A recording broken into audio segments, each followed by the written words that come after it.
Em uma pequena cidade do interior da Bahia, cercada por morros e canaviais, existe uma rua de paralelepípedos onde as histórias antigas ecoam em cada esquina. Na rua São José, número 247, havia uma casa que todos evitavam. Uma construção antiga, de paredes rachadas e telhado desabando, que há mais de 20 anos não tinha dono. Os moradores mais antigos contavam histórias sobre aquele lugar. Diziam que a última família que morou ali desapareceu misteriosamente no meio da noite, levando apenas as roupas do corpo. Desde então, a casa ficou abandonada, deteriorando-se lentamente sob o sol escaldante do sertão. Mas esta não é uma história sobre uma casa mal assombrada. Esta é a história de Rosa, uma viúva de 48 anos que tinha apenas R$ 500 no bolso e uma fé inabalável em seu coração. Uma mulher que ousou ver esperança onde todos viam apenas ruínas. E o que ela encontrou escondido naquela casa mudaria não apenas sua vida, mas revelaria um segredo guardado há décadas nas paredes daquele lugar esquecido. Rosa Santos tinha 48 anos quando seu mundo desmoronou. Seu marido, João, morreu repentinamente de um ataque cardíaco, deixando-a sozinha com 3 filhos já adultos, uma montanha de dívidas que ela nem sabia que existiam. A casa onde moravam era alugada. Com a morte do marido, que era o único provedor da família, Rosa não conseguiu mais pagar o aluguel. Em 3 meses, ela e seus filhos foram despejados. Foi o período mais difícil de sua vida. Rosa, que sempre tinha sido uma dona de casa dedicada, de repente se viu na rua, sem saber como sustentar a si mesma. Seus filhos, todos maiores de idade, tentaram ajudar. A filha mais velha, Luciana, acolheu Rosa em sua casa por alguns meses. Mas o espaço era pequeno e Rosa sentia que estava sendo um fardo para a família da filha. Mãe, a senhora pode ficar aqui o tempo que precisar, dizia Luciana, mas Rosa via nos olhos da filha o peso que sua presença representava. Rosa começou a trabalhar fazendo faxinas, lavando roupas para fora, qualquer serviço que aparecesse. Eram trabalhos pesados para uma mulher de quase 50 anos, mas ela não reclamava. Guardava cada centavo que ganhava em uma lata de bolacha velha. Todas as noites, antes de dormir no sofá da sala da filha, Rosa rezava. Ela pedia a Deus apenas uma coisa, um lugar para chamar de seu. Não precisava ser grande, não precisava ser bonito. Apenas um cantinho onde ela pudesse descansar sua cabeça, sem sentir que estava atrapalhando alguém. Senhor, o Senhor sabe das minhas necessidades. Eu não peço riqueza, não peço luxo. Só quero um teto que seja meu, onde eu possa viver meus últimos anos em paz. Essas orações, feitas em lágrimas silenciosas, eram tudo que Rosa tinha além da sua fé inabalável. Passaram-se 6 meses. Rosa tinha conseguido economizar R$ 520, o resultado de meio ano de trabalho árduo, privando-se de tudo que não fosse absolutamente essencial. Ela nem sabia exatamente o que faria com aquele dinheiro, mas sentia que Deus tinha um plano. Era uma terça-feira de agosto, um dia quente e seco como todos os outros naquela época do ano. Rosa tinha terminado mais um dia de trabalho e caminhava pela cidade, exausta, quando passou pela rua São José. Ela conhecia aquela rua, já tinha passado por ali centenas de vezes ao longo dos anos. Mas naquele dia, algo chamou sua atenção. A casa do número 247, aquela construção velha e abandonada que todos evitavam, tinha uma placa nova na frente. Rosa parou e leu. Vende-se. Tratar na prefeitura. R$ 500. R$ 500. Exatamente a quantia que ela tinha guardado. Rosa sentiu seu coração acelerar. Seria possível uma casa inteira por apenas R$ 500? Ela sabia que havia algo errado. Ninguém vende uma casa, mesmo em péssimo estado, por tão pouco. Mas mesmo assim, ela sentiu algo dentro de si dizendo: vá até a prefeitura. Pergunte sobre essa casa. No dia seguinte, logo cedo, Rosa foi até a prefeitura municipal. Lá, ela foi atendida por um funcionário chamado Ademir, um homem de meia idade com expressão cansada.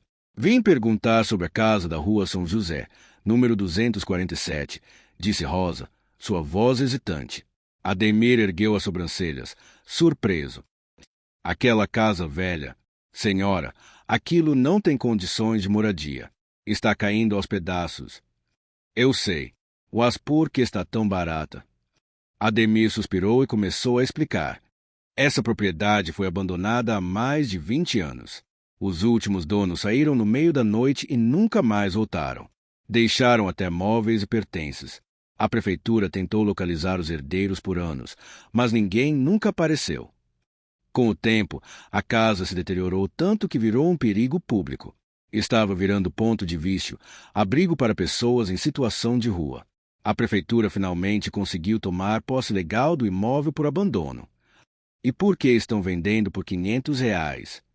Porque ninguém quer comprar. Já colocamos anúncio várias vezes, mas as pessoas vêm, olham e saem correndo.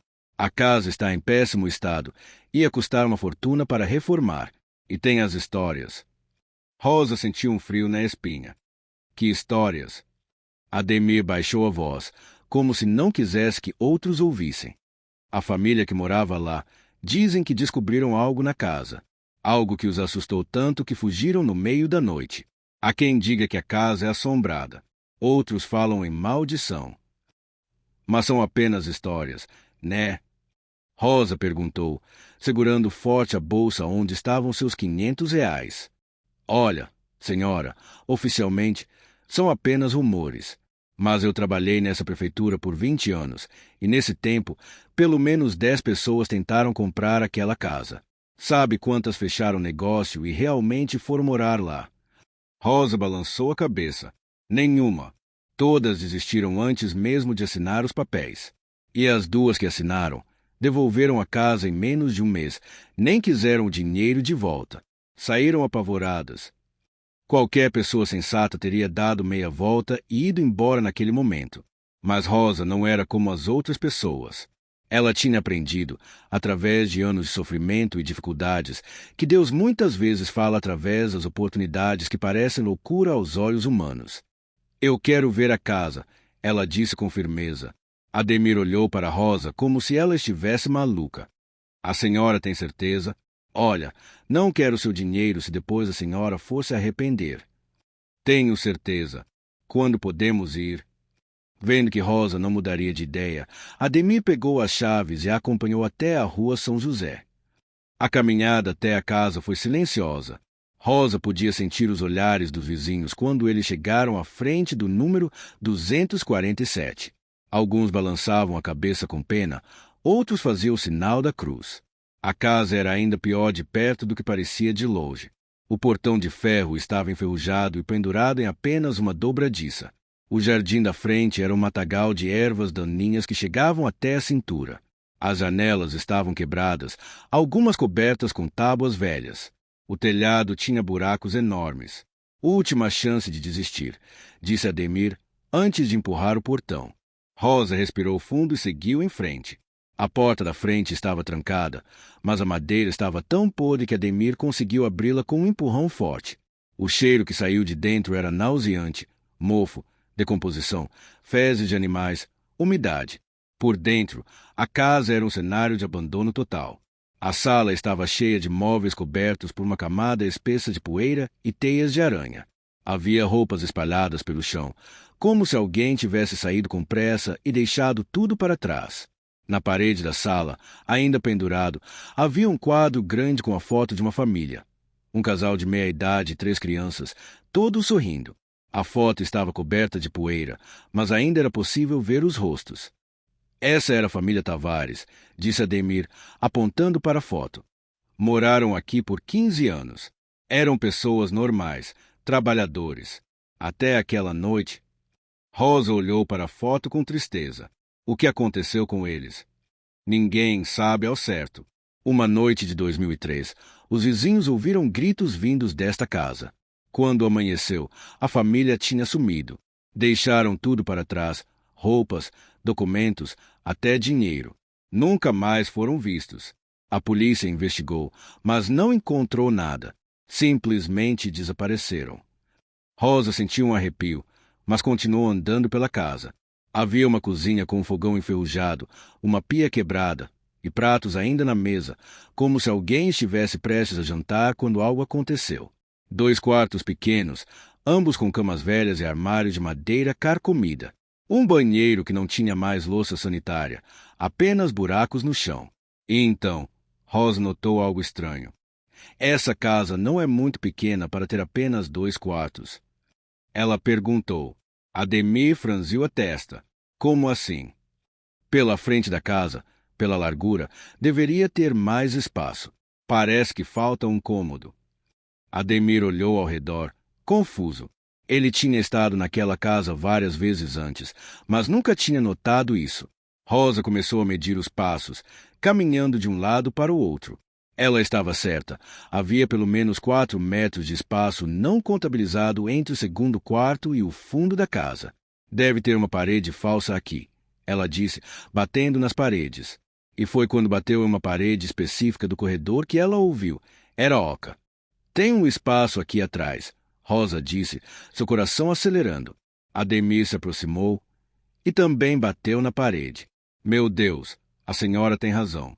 Como nunca ninguém percebeu isso antes? Eles procuraram por uma porta, uma entrada, qualquer coisa. E finalmente, Rosa encontrou. Atrás de um armário velho encostado na parede do corredor, havia uma porta estreita, pintada da mesma cor da parede, quase invisível.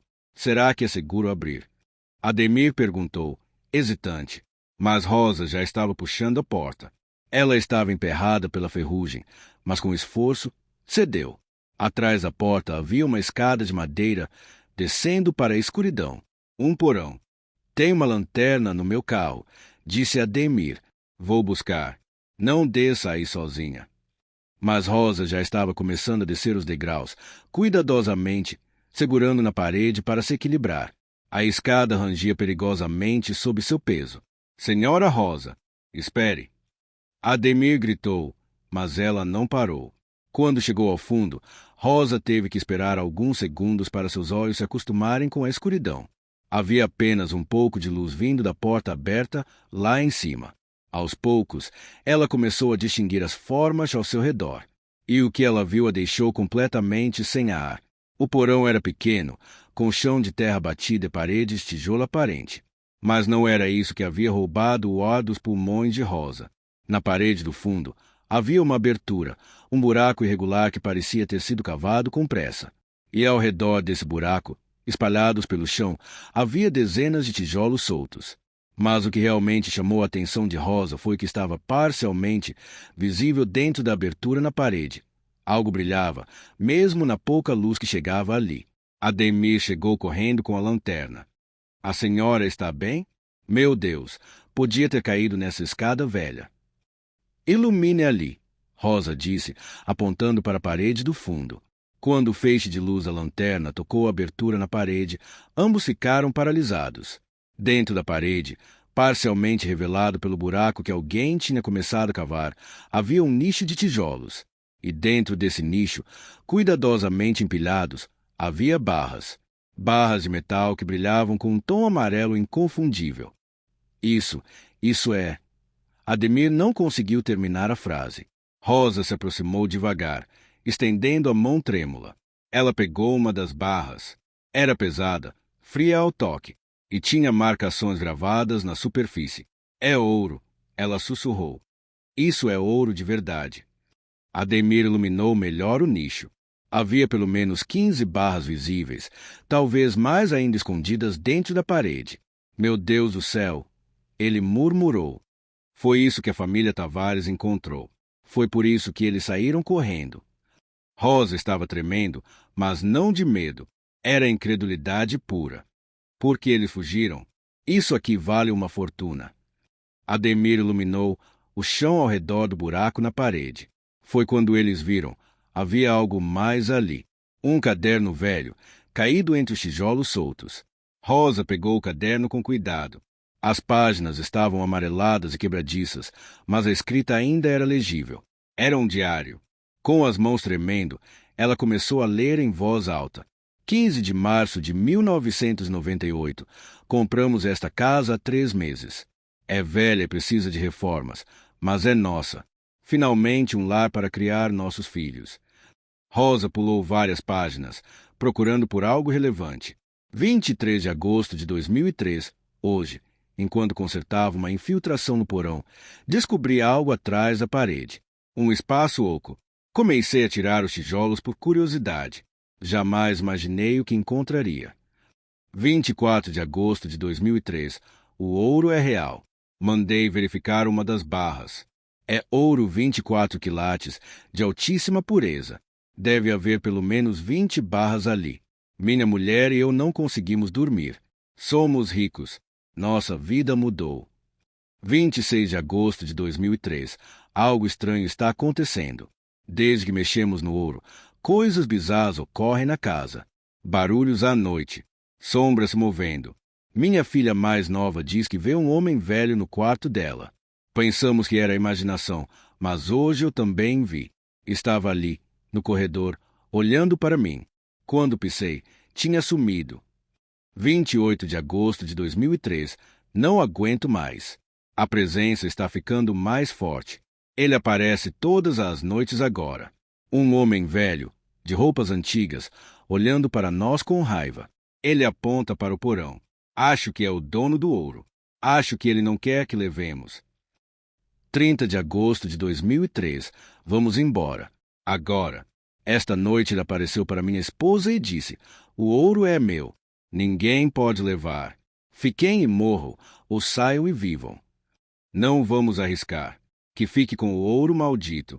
Nossas vidas valem mais. Estamos saindo antes do amanhecer.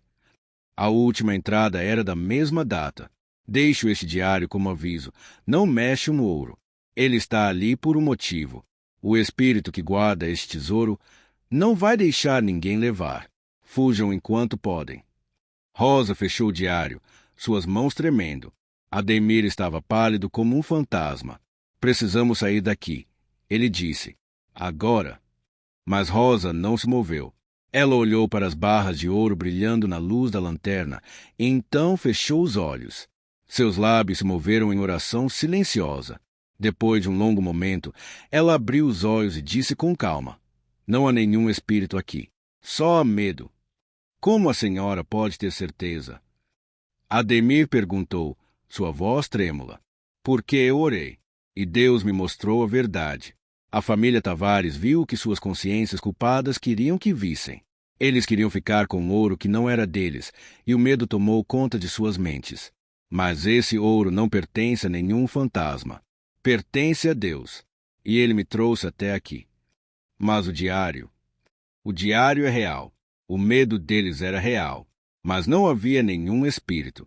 Havia apenas o peso da culpa de querer se apropriar de algo que não era seu. Rosa pegou uma das barras de ouro e subiu a escada com determinação. Ademir a seguiu, ainda em choque. Quando voltaram para a parte de cima da casa, Rosa e Ademir tinham que decidir o que fazer. Preciso comunicar isso à prefeitura, disse Ademir. Isso é sério demais. Eu sei, Rosa respondeu. Mas primeiro, preciso saber, se eu comprar essa casa, o que tem dentro dela vem junto. Ademir pensou por um momento. Legalmente, sim. A propriedade e tudo que há nela passariam a ser da senhora. Mas, Rosa, esse ouro pode ter sido roubado, pode ser objeto de algum crime. Não podemos simplesmente... Então vamos descobrir a verdade, ela disse com firmeza. Nos dias seguintes, começou uma investigação. Rosa comprou a casa pelos R$ 500. Afinal, ela já tinha decidido aquilo antes mesmo de descobrir o ouro. A casa seria dela, com ouro ou sem ouro. A polícia foi chamada. Peritos examinaram as barras. Havia 22 no total, cada uma pesando aproximadamente 1 quilo. Era uma fortuna incalculável. Mas de onde tinha vindo aquele ouro? Foi um historiador local, o Sr. Bento, de 87 anos, que forneceu a resposta. Essa casa, ele explicou, quando soube da descoberta, foi construída em 1952 por um homem chamado Otávio Mendes. Ele era um garimpeiro que tinha ficado rico nos garimpos de ouro da região décadas antes. Otávio era conhecido por ser extremamente desconfiado. Não confiava em bancos, não confiava em ninguém. Guardava sua riqueza escondida. Quando morreu em 1975, sem herdeiros, deixou esta casa para a Santa Casa de Misericórdia da cidade. Mas a instituição vendeu a casa logo depois, pois precisava do dinheiro. Ninguém nunca encontrou o ouro de Otávio. Procuraram por toda parte, no quintal, embaixo do piso. Achavam que ele tinha levado tudo para outro lugar o que gastou antes de morrer. Mas, na verdade, ele simplesmente escondeu dentro das próprias paredes da casa. Rosa ouviu tudo em silêncio. Quando o Sr. Bento terminou, ela perguntou: "E a Santa Casa de Misericórdia ainda existe?" "Sim, mas está passando por grandes dificuldades financeiras. Estão ameaçando fechar as portas." Rosa fechou os olhos e orou novamente. E Deus colocou em seu coração exatamente o que fazer. A decisão que ela tomou surpreendeu a todos. Rosa decidiu que ficaria com metade do ouro, 11 barras. A outra metade ela doaria para a Santa Casa de Misericórdia, que tecnicamente deveria ter recebido toda a herança de Otávio. Ele deixou para eles. Ela explicou: "E mesmo que legalmente o ouro seja meu agora, eu sei que não é isso que Deus quer. Ele quer que eu seja justa." Quando a notícia se espalhou, muitos chamaram Rosa de louca. "Você podia ficar com tudo", diziam. Mas Rosa sabia o que estava fazendo. E ela sabia porque a família Tavares tinha fugido apavorada daquela casa, não por causa de nenhum fantasma, mas porque suas próprias consciências os atormentavam por quererem ficar com algo que sabiam não ser deles. O ouro foi oficialmente avaliado. Cada barra valia aproximadamente 350 mil reais. As 11 barras de Rosa somavam 3,8 milhões de reais. A Santa Casa de Misericórdia recebeu outros 3,8 milhões. Rosa, a viúva que tinha apenas 500 reais no bolso, de repente se viu milionária. Mas o dinheiro não mudou quem ela era. A primeira coisa que Rosa fez com o dinheiro foi reformar completamente a casa da Rua São José. Ela contratou engenheiros, pedreiros, eletricistas. Em 6 meses, aquela casa que todos tinham medo se transformou em um lar lindo e acolhedor. Rosa se mudou para lá. Finalmente, ela tinha o que tinha pedido em oração, um lugar que era seu, onde podia viver em paz. Mas ela não esqueceu de onde veio. Com parte do dinheiro, Rosa criou um fundo para ajudar viúvas em situação de vulnerabilidade. Ela sabia exatamente como era a dor de perder o marido e se ver sem nada da noite para o dia. Ela também reformou a casa onde sua filha Luciana morava, que a havia acolhido nos momentos mais difíceis. "Você me abriu sua casa quando eu não tinha nada. Agora, deixe eu retribuir", disse Rosa, emocionada. A Santa Casa de Misericórdia, com os 3,8 milhões recebidos, conseguiu não apenas evitar o fechamento, mas expandir seus serviços. Agora atendia 3 vezes mais pessoas necessitadas. Um dia, um jornalista da cidade foi entrevistar Rosa. Ele queria saber como ela se sentia sendo milionária. Rosa sorriu e respondeu: "Eu não comprei aquela casa por 500 reais pensando em ouro. Comprei porque estava cansada de não ter um lugar meu. Comprei porque orei e Deus me guiou até lá. O ouro foi uma surpresa, mas não foi o maior tesouro que encontrei naquela casa."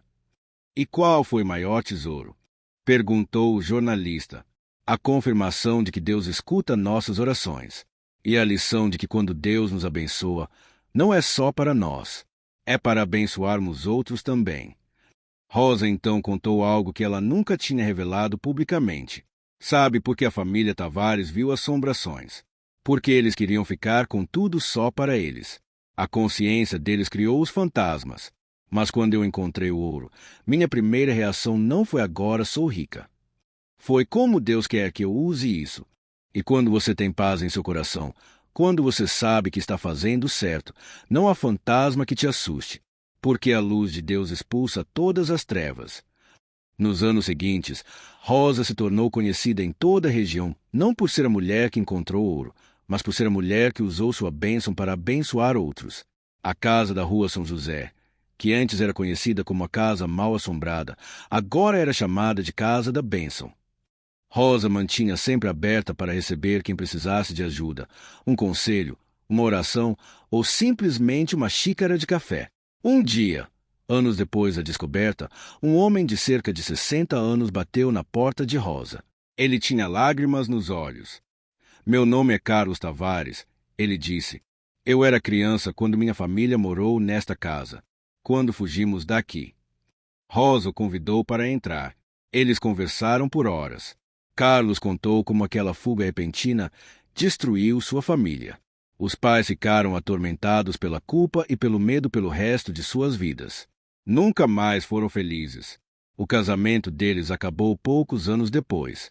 Eles morreram sem paz, Carlos disse, chorando. Sempre atormentados, sempre olhando para trás, sempre com medo de que algo viesse atrás deles. Vim aqui pedir perdão. Não sei a quem, mas preciso pedir. Meus pais cometeram o erro de cobiçar o que não era deles e pagaram um preço terrível. Rosa segurou as mãos de Carlos e disse suavemente: não há nada a perdoar. Seus pais eram humanos.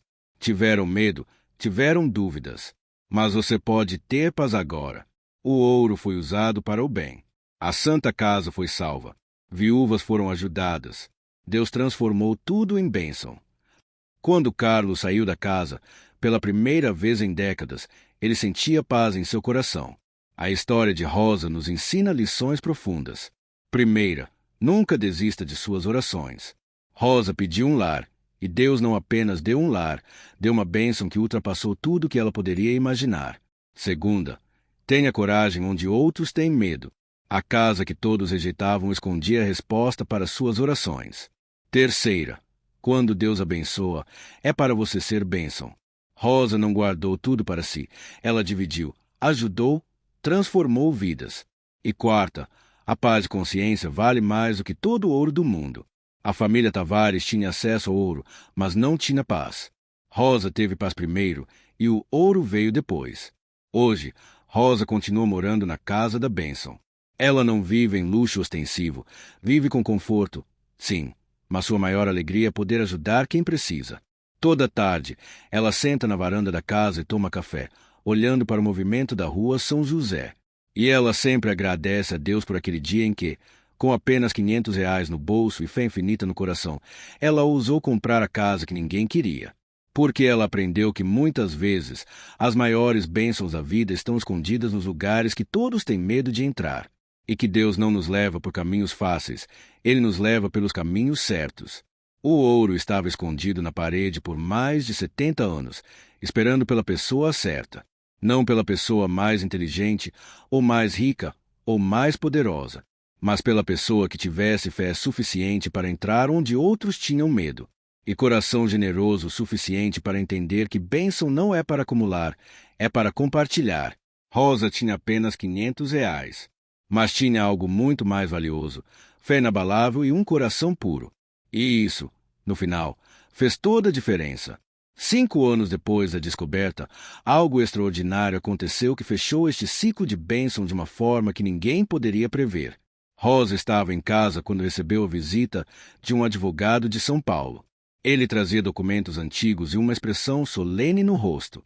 Dona Rosa, descobrimos algo importante sobre o senhor Otávio Mendes, o dono original do ouro. Rosa o convidou para entrar, seu coração acelerado. O advogado abriu uma pasta antiga e começou a explicar. Fizemos uma pesquisa genealógica completa sobre Otávio Mendes. Ele realmente não tinha filhos, mas descobrimos que tinha uma irmã que se mudou para outra região do Brasil nos anos 1940. Essa irmã teve descendentes, e depois de muita investigação, descobrimos que... Ele fez uma pausa dramática, que a senhora, Dona Rosa, é bisneta da irmã de Otávio Mendes. Você é descendente direta dele. Rosa ficou paralisada. Como é possível? O advogado mostrou os documentos, certidão de nascimento, árvore genealógica, tudo comprovado e registrado. Sua bisavó era Sebastiana Mendes, irmã de Otávio. Ela se casou e mudou de sobrenome, por isso a conexão nunca foi feita. Mas o DNA não mente. A senhora é a única herdeira viva de Otávio Mendes. Rosa começou a chorar. Não eram lágrimas de alegria pela descoberta, eram lágrimas de assombro diante da perfeição dos planos de Deus. Então o ouro sempre foi meu? Ela sussurrou. Legalmente, sim. Você doou metade para a Santa Casa, mas tecnicamente, todo o ouro era seu por direito de herança. Rosa balançou a cabeça, maravilhada. Deus sabia. O tempo todo, ele sabia. Não foi sorte. Não foi coincidência. Era meu destino estar naquela casa.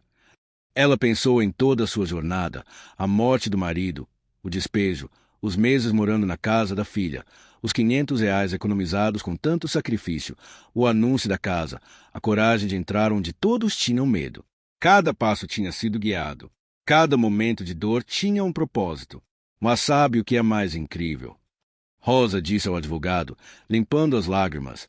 É que se eu soubesse desde o início que o ouro era meu, talvez eu não tivesse feito o que fiz. Talvez eu tivesse guardado tudo, como a família Tavares queria fazer. Mas porque eu não sabia, porque eu achei que era apenas uma bênção inesperada, eu fiz o que era certo. Dividi e ajudei. E agora, descobrir que era meu por direito o tempo todo, só confirma que Deus nos testa para ver o que fazemos quando pensamos que não merecemos algo. O advogado ficou em silêncio por um momento, claramente tocado pelas palavras de Rosa. A senhora é uma mulher sábia, Dona Rosa. Não sou sábia, ela respondeu com um sorriso.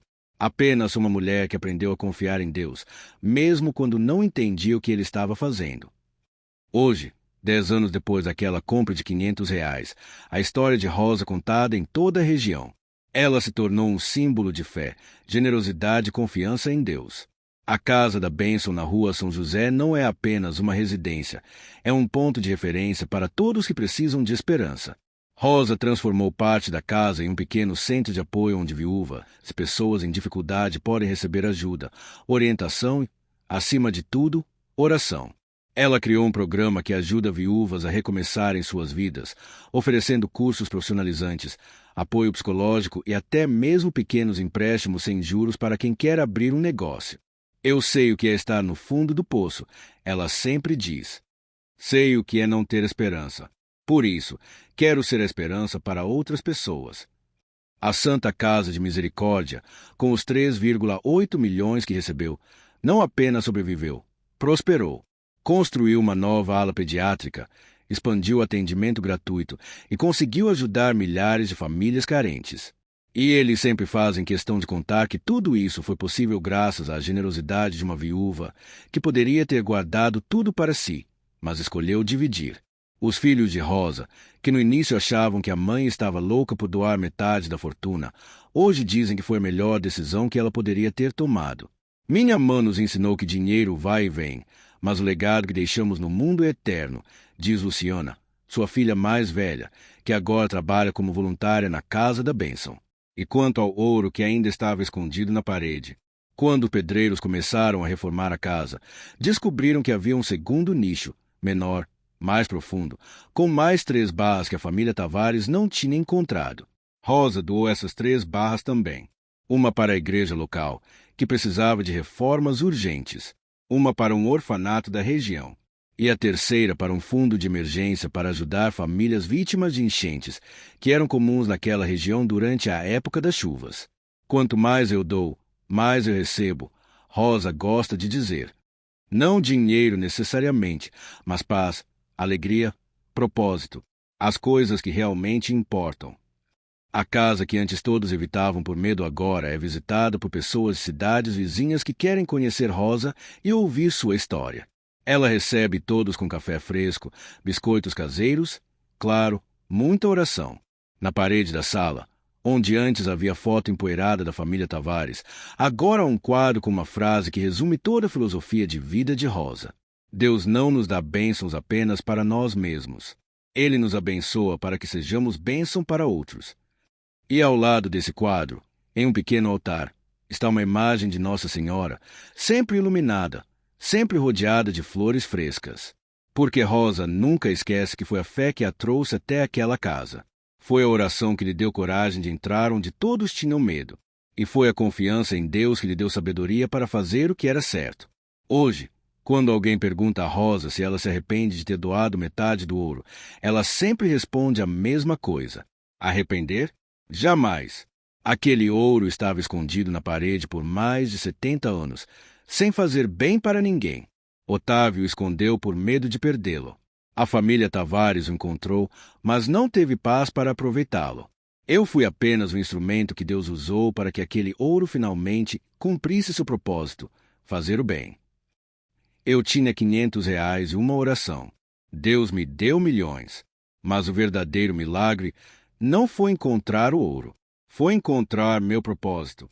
Foi descobrir que mesmo nos momentos mais difíceis, Deus estava preparando algo extraordinário. E se há uma mensagem que quero deixar para todos que ouvem minha história é esta: nunca desista de orar. Nunca desista de ter fé. E quando Deus abençoar você, e Ele vai abençoar, não guarde só para você. Seja a resposta da oração de outra pessoa. Porque no final, o que levamos desta vida não é o ouro que acumulamos. É o amor que compartilhamos, as vidas que tocamos, a diferença que fizemos. Eu comprei uma casa por R$ 500, mas o que eu realmente comprei foi meu destino. E que destino abençoado foi! E assim termina a história de Rosa, a viúva que tinha apenas R$ 500, mas possuía algo muito mais valioso: fé que move montanhas, coragem que enfrenta medos e um coração generoso que entende o verdadeiro significado de ser abençoado. Sua história nos lembra que os maiores tesouros da vida não estão escondidos em paredes, estão escondidos nas oportunidades que Deus coloca em nosso caminho. E que muitas vezes, para encontrar esses tesouros, precisamos ter a coragem de entrar onde outros têm medo de ir. Que a história de Rosa inspire você a ter fé, a ter coragem e a entender que quando Deus fecha uma porta, Ele está preparando uma casa inteira para você, completa com tesouros que você nem imagina. Que Deus abençoe sua vida. Que Ele lhe dê coragem para enfrentar seus medos. E que Ele coloque em seu coração a sabedoria de entender que bênção não é para acumular, é para multiplicar. Deus abençoe você e sua família. Fique com Deus e até os próximos relatos de segredos antigos.